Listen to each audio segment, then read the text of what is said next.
الحمد لله رب العالمين والصلاة والسلام على سيد المرسلين نبينا محمد وعلى آله وصحبه ومن تبعهم أجمعين. اللهم اغفر لشيوخنا ولمشايخهم ولوالدينا ولوالديهم وللمسلمين والمسلمات يا رب العالمين. اللهم اصلح ولاة أمرنا وثبت أقدامنا وتوفنا مسلمين. أما بعد، تو یہ کتاب شیخ محمد بن عبد الوہاب رحمہ اللہ کی کتاب ہے جس کا نام القواعد الاربعہ ہے. شیخ رحمہ اللہ اس میں 4 قواعد ذکر کیے ہیں جس سے توحید کی معرفت ہوتی ہے اور شرک کی معرفت ہوتی ہے. توحید کی معرفت اس وجہ سے تاکہ لوگ توحید کو سمجھیں، اور شرک کی معرفت اس وجہ سے تاکہ آدمی لوگ شرک سے بچیں. اب شیخ رحمہ اللہ پہلا قاعدے کے بعد دوسرا قاعدہ بیان کرتے ہیں. کہتے ہیں القاعدۃ الثانیہ، دوسرا قاعدہ بیان کرتے ہیں. وہ قربت اور نزدیکی سے جڑی ہوئی ہے. جیسے کہ کفار لوگ کیا کرتے تھے، اللہ کی علاوہ تو کسی اور کی عبادت نہیں کرتے تھے، اللہ کے علاوہ کسی اور کی عبادت نہیں کرتے تھے، لیکن صرف اس وجہ سے عبادت کرتے تھے کہ تاکہ قریب ہو جائے. جیسے لوگ کہتے بھی ہیں ما نعبدهم الا لیقربونا الی اللہ زلفیٰ. ہم لوگ ان کی عبادت اسی لیے کرتے ہیں، یعنی ہم لوگ ان کی عبادت کرنے کا مقصد یہ ہے کہ ہم لوگ جو ہے اللہ کے قریب جانا چاہتے ہیں. جیسے یہ کہنا کہ فلاں اللہ کے قریب ہے تو کیا ہے، اس کی عبادت کریں گے، یا اس سے بولیں گے کہ تم اس کے قریب، اللہ تعالیٰ کے قریب ہو، مردہ ہے تو اس کی عبادت کر کے اس سے دعا کرنا یہ کہ تم اللہ سے قریب ہو تو اللہ تعالیٰ سے میرے لیے جو ہے یہ حاجت پوری کر دو یا شفا دے دو، کچھ بھی وغیرہ وغیرہ. یہ شرک پہلا. دوسری چیز یہ ہے کہ اللہ سے قریب ہونے کے لیے عبادت کرتے ہیں. پہلے چیز جو لوگ قریب ہے ان لوگوں کی عبادت کرنا. دوسری چیز اللہ سے خود قریب ہونے کے لیے دوسروں کی عبادت کرتے ہیں. جیسے مثال کے طور پر کوئی اللہ کے قریب بندہ ہے تو اس کی عبادت اس وجہ سے کرنا کہ ہم لوگ اللہ تعالیٰ کے قریب ہو جائیں گے، تو یہ بھی شرک ہے. تو اگر آج کوئی ہمارے یہاں جیسے کفار لوگ لات و عزیٰ کو پکارتے تھے، ہمارے یہاں کوئی اور کسی اور کو پکارتا ہے، حسین کہتا ہے، یا علی کہتا ہے، یا محمد کہتا ہے، اور یہ کہنے کا مقصود یہ ہے کہ مدد طلب کرے یا اللہ کے قریب ہونا چاہتا ہے، یا کیا ہے یہ کرنا، یہ سوچتا ہے کہ یہ لوگ ہم لوگ اللہ کے قریب لے جائیں گے، تو یہ شرک میں آتا ہے. انہم یقولون ما دعوناہم. تو کفار قریش ایسے یہی کہتے تھے، ہم لوگ ان لوگوں کو نہیں پکارتے، ہم لوگ یعنی شرک کرنے کا مقصد نہیں ہم لوگوں کا. وتوجہنا الیہم، اور ہم لوگ جو ان کی طرف متوجہ ہوئے ہیں یہ وہ نہیں ہے. الا لطلب القربہ، ہم لوگ صرف اور صرف جو چاہتے ہیں کہ اللہ تعالیٰ کی قربت چاہتے ہیں. یعنی دوسرے کو جو ہم پکارتے ہیں، دوسروں کا طرف جو ہم لوگ جاتے ہیں، دوسروں کی عبادت جو کرتے ہیں، اس سے ہم لوگ یہی چاہتے ہیں کہ اللہ تعالیٰ کی قربت ہمیں حاصل ہو، والشفاعہ، اللہ کی شفاعت ہو، اللہ کی سفارش ہو کہ اللہ تعالیٰ ہم لوگوں کے گناہوں کو معاف کر دے. والدلیل القربہ قولہ تعالی، اور قربت کی دلیل اللہ تعالیٰ کا قول، یعنی وہ لوگ جو ہے قریب ہونے کے لیے جو دعا کرتے تھے یعنی عبادت کرتے تھے، وہ اس کا دلیل شیخ رحمہ اللہ بیان کرتے ہیں۔ والذین اتخذوا من دونہ اولیاء ما نعبدهم الا لیقربونا الی اللہ زلفیٰ، کہ جو لوگ اللہ کو چھوڑ کر کے کسی اور کو ولی بنا لیے، اللہ کو چھوڑ کر کے کسی حجر کو ہو یا شجر کو ہو یا کوئی بندہ کو، کوئی ولی ہو، کوئی بھی ہو، انبیاء ہو، ملک ہو، کوئی بھی ہے، جن ہو، کوئی بھی اگر ہوتا ہے، اللہ کو چھوڑ کر کسی اور کو اگر ولی بنا لیے، اور وہ لوگ کیا کہتے ہیں، ما نعبدهم، ہم لوگ اس کی عبادت صرف اور صرف اس وجہ سے کرتے ہیں کہ اللہ تعالیٰ سے قریب ہونا چاہتے ہیں۔ نہیں، اس کو بھی اللہ تعالیٰ نے شرک کہا۔ ان کے بارے میں اللہ تعالیٰ فرمایا وجاہدہم بہ جہادا کبیرا، نبی صلی اللہ علیہ وسلم کو جہاد کا حکم دیا۔ کیونکہ یہ لوگ جو ہے اپنے عقل سے، ان اللہ لا یہدی من ھو کاذب کفار، اس سے پہلے بتا دیا کہ اللہ تعالیٰ کفار لوگوں کو ہدایت نہیں دیتا۔ اور وہی شیخ رحمہ اللہ ذکر کرتے ہیں ان اللہ یحکم بینہم فیما ھم فیہ یختلفون، اللہ تعالیٰ ان کے بیچ فیصلہ کرے گا جس میں جو یہ لوگ اختلاف میں پڑے ہوئے، یعنی توحید کو چھوڑ کر کے شرک میں پڑے ہوئے ہیں۔ اصل اختلاف یہی ہے نا کہ آدمی توحید کو چھوڑ دے اور شرک میں پڑ جائے۔ ان اللہ لا یہدی من ھو کاذب کفار، اللہ تعالیٰ جو ہے جھوٹے کو اور کافر لوگوں کو ہدایت نہیں دیتا۔ جو کفر کرتا ہے، انکار کرتا ہے، جو جھوٹ بولتا ہے، اللہ تعالیٰ جھوٹوں کو جو ہے ہدایت نہیں دیتا، اللہ تعالیٰ سچوں کو دیتا۔ جو لوگ سچے لوگ ہوتے ہیں اللہ تعالیٰ انہیں کو ہدایت دیتا۔ اللہ کے نبی صلی اللہ علیہ وسلم نے دعا کی اللہم اہدی احدی عمرین، اللہ تعالیٰ دو عمر میں سے ایک عمر کو ہدایت دے دیے، تو اللہ تعالیٰ نے عمر بن الخطاب کو ہدایت دے دیا۔ کیونکہ وہ سچتے تھے، اور یہ جو تھا عمرو ابو جہل، وہ کیوں نہیں ہوا؟ کیونکہ وہ جھوٹا تھا۔ ہدایت اس کو اس وجہ سے، تو اللہ تعالیٰ جو ہدایت دیتے ہیں جھوٹوں لوگوں کو نہیں دیتے، سچے لوگوں کو دیتے۔ جو اپنے رب کے ساتھ سچا رہتا ہے اسی کو اللہ تعالیٰ ہدایت دیتے ہیں۔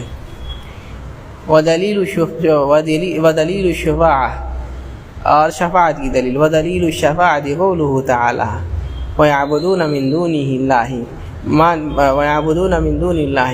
مَا لَا يَضُرُّهُمْ وَلَا يَنفَعُهُمْ وَيَقُولُونَ هَؤُلَاءِ شُفَعَاؤُنَا عِندَ اللَّهِ،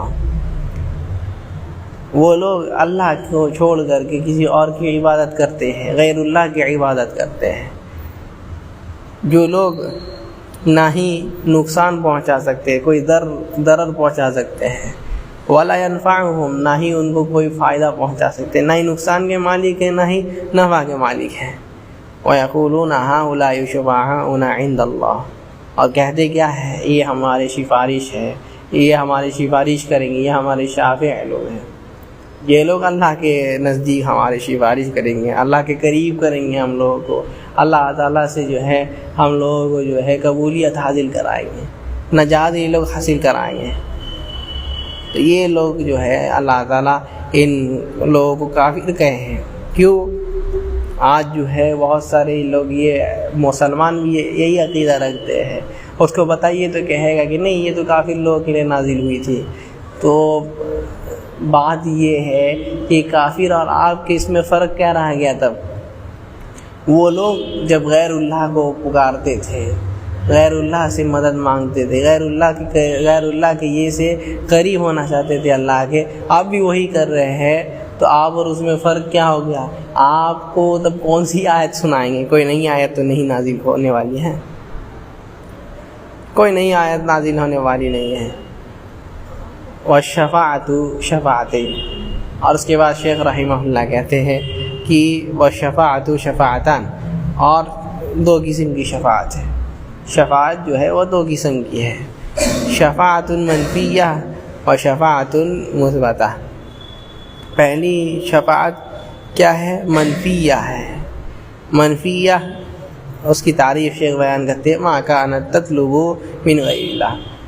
شفاعت منفیہ یہ ہے کہ آدمی اللہ کو چھوڑ کر یعنی غیر اللہ سے طلب کرے، غیر اللہ سے وہ چیز طلب کرے، یہ شفاعت منفیہ ہے۔ سفارش کس سے مانگیں؟ جو غیر اللہ سے۔ اور اس میں شرط کیا ہے؟ یعنی وہ عاجز ہو، یعنی دینے کے قادر نہیں، قدرت نہیں رکھتا ہو، اور کیا ہے، حاضر ہو، غائب نہیں ہو۔ اگر عاجز ہے، غائب ہے، تو مانگنا یہ شرک ہوگا۔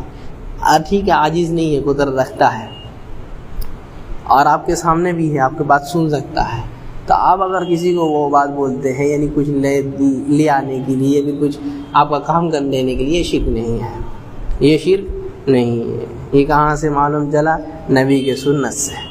نبی صلی اللہ علیہ وسلم بھی بہت سارے صحابی کو کام دیتے تھے نا، تو یہ نبی صلی اللہ علیہ وسلم کی سنت سے معلوم چلا۔ فیما لا یقدر علیہ الا اللہ۔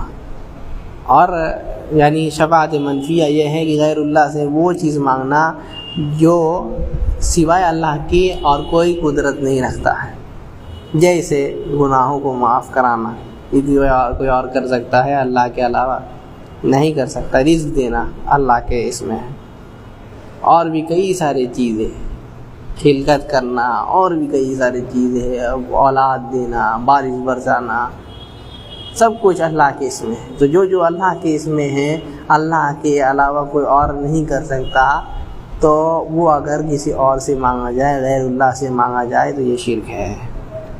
والدلیل قولہ تعالی، دلیل اللہ تعالیٰ کا قول، یا ایھا الذین آمنوا انفقوا مما رزقناکم من قبل ان یأتی یوم لا بیع فیہ ولا خلۃ ولا شفاعۃ والکافرون هم الظالمون۔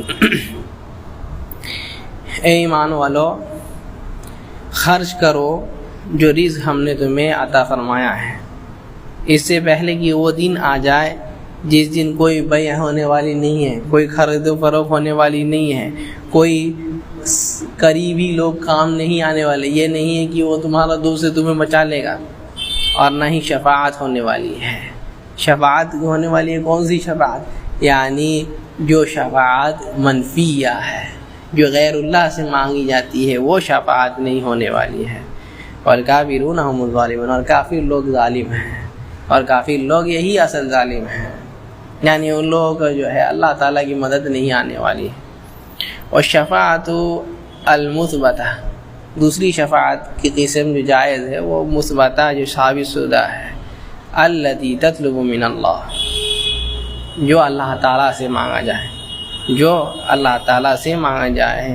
جیسے ہم لوگ بھی اللہ تعالیٰ سے دعا کرتے ہیں، کچھ بھی مانگنا ہوتا ہے، اولاد ہوتا ہے، رزق مانگنا ہوتا ہے، مغفرت چاہنی ہوتی ہے، کوئی بھی چیز مانگنا ہوتا ہے، تو اللہ تعالیٰ سے۔ نبی صلی اللہ علیہ وسلم کی حدیث ہے، صلی اللہ حتی شسع نعلکم، اگر تمہارا جو ہے چپل کا اگر فیتہ بھی، چشمہ بھی ٹوٹ جائے، تو اللہ تعالیٰ سے مانگو، یعنی دعا کرو اللہ تعالیٰ سے کہ ٹھیک کر دے، یا پھر کوئی مل جائے جو مدد کر دے، تو پہلے اللہ تعالیٰ سے مانگنے کا۔ والشافع مکرم بالشفاعہ، اور جو شافع ہے، سفارش کرنے والا، وہ بھی جو ہے مکرم، وہ بھی مکرم ہے، یعنی اللہ تعالیٰ نے اس کو سفارش کے لائق بنایا، یہ اس پر کرم ہے، اس پر کرم ہے۔ والمشفوع له من رضی اللہ قولہ وعملہ بعد الاذن، اور جس کے لیے شفاعت کی جائے گی اس سے بھی اللہ تعالیٰ راضی ہونا چاہیے، اس کے قول و عمل سے، اور اللہ کے اذن کے بعد ہی ہوگا، اللہ تعالیٰ کے حکم کے بعد ہی ہوگا۔ ایسا یہ نہیں کہ کسی سے اللہ تعالیٰ راضی نہیں ہے اس کو نبی صلی اللہ علیہ وسلم کی شفاعت مل جانی ہے، مومنوں کی شفاعت مل جانی ہے، نہیں۔ کما قال تعالی، جیسے کہ اللہ تعالیٰ نے فرمایا، من ذا الذی یشفع عندہ الا باذنہ، اس کے پاس شفاعت کون کر سکتا ہے سوائے اس کے پرمیشن کے، سوائے اس کے اذن کے، سوائے اس کی مشیت کے، اس کے چاہنے کے بغیر کون ہے جو شفاعت دے سکتا ہے کسی کو، سفارش کر سکتا؟ نہیں کر سکتا۔ نبی صلی اللہ علیہ وسلم، کتنے انبیاء لوگ جو ہے نہیں کر سکیں گے، آخر میں نبی صلی اللہ علیہ وسلم کے پاس جائیں گے، وہ نبی صلی اللہ علیہ وسلم بھی کریں گے، تو ان کے لیے کریں گے جو کیا ہے، جس سے اللہ تعالیٰ راضی ہے، جو موحد ہے، جو لوگ شرک سے پاک ہے، جو لوگ نبی صلی اللہ علیہ وسلم کی سنت کی اتباع کرتے ہیں۔ اور جو حدیث میں بھی آیا ہے، نبی صلی اللہ علیہ وسلم کہتے ہیں کہ یاتی یوم القیامت غرا محجلین من اثر الوضوء، بہت سارے لوگ جو ہے ان کے وضو کے اعضاء چمکیں گے، تو ان کو دیکھ کر کے ہم پہچانیں گے، کہیں گے امتی امتی، میری امت ہے۔ لیکن کیا ہے، فرشتے لوگ جو ہے اس کو آنے نہیں دیں گے، فرشتے لوگ اسے آنے نہیں دیں گے۔ کیوں؟ نبی صلی اللہ علیہ وسلم بولیں گے کہ میری امتی ہیں یہ لوگ، آنے دو، تو کہیں گے کہ اللہ کے رسول صلی اللہ علیہ وسلم انک لا تدری ما احدثوا بعدک، اللہ کے رسول صلی اللہ علیہ وسلم آپ نہیں جانتے کہ کیا کیا بدعتیں انہوں نے آپ کے بعد ایجاد کی، آپ کے دین کو انہوں نے بدلا، تو شفاعت نہیں ملی ان کو بھی، بھلے ہی نبی کی امتی میں سے ہے۔ تو نبی صلی اللہ علیہ وسلم تب کہیں گے سحقا سحقا لمن بدل دینی او بمن بدل غیری بعدی، اس کو دور کرو، اس کو دور کرو جو میرے دین کو بدل دیا، یا پھر میرے مرنے کے بعد جو ہے دین میں نئی نئی چیزیں ایجادت دی ہیں۔ تو یہ جو ہے دوسرا قاعدہ شیخ رحمہ اللہ بیان کرتے ہیں کہ کفار لوگ اللہ تعالیٰ کی عبادت اسی وجہ سے کرتے تھے تاکہ اللہ تعالیٰ کے قریب ہو جائے، یا اس کی غیر اللہ کی عبادت اس وجہ سے کرتے تھے تاکہ اس سے قریب ہو جائے، یا پھر وہ ہم کو قریب کر دے، یا تو وہ سفارش کرا دے ہم کو، یا تو ہم کو اللہ تعالیٰ کے قریب لے کر کے جائے اور ہم اللہ تعالیٰ سے سفارش خود کر دیں۔ تو یہ اس وجہ سے جو ہے کافر لوگ، پھر بھی اللہ تعالیٰ نے ان کو کفار کہا، نبی صلی اللہ علیہ وسلم نے اس سے جہاد کیا اور ان کو اسلام کی دعوت دی۔ لیکن آج ہم لوگ دیکھتے ہیں کہ وَمَا يُؤْمِنُ أَكْثَرُهُمْ بِاللَّهِ إِلَّا وَهُمْ مُشْرِكُونَ، کتنے لوگ ایمان کے بعد بھی شرک کرتے ہیں۔ آج وہی حالت ہے، ایمان کے بعد جو ہے شرک گھسا ہوا ہے۔ اس لیے اللہ تعالیٰ نے فرمایا الذین آمنوا ولم یلبسوا ایمانہم بظلم اولئک لہم الامن وہم مہتدون۔ قیامت کے دن کون محفوظ رہے گا؟ امن و امان کس کے لیے ہے؟ کون ہے جس کے لیے جنت ہے؟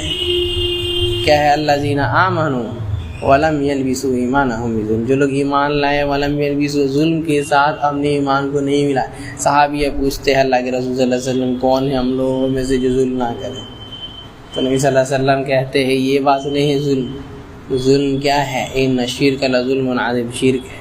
تو جو آدمی ایمان لایا شرک سے اپنے ایمان کو نہیں ملایا، شرک آنے نہیں دیا ایمان میں، تو اس کے لیے ہے امن و امان ہے، کامیابی ہے، نجات ہے، جنت ہے، اسی کے لیے شفاعت ہے، اسی کے لیے اللہ تعالیٰ شفاعت کریں گے اور اسی کو جنت میں داخل کریں گے۔ اللہ تعالیٰ ہم لوگوں کو بھی ان میں سے بتائیں۔ سبحانک اللہم و بحمدک ولا الہ الا انت واستغفرک واتوب الیک۔ والسلام علیکم ورحمۃ اللہ وبرکاتہ۔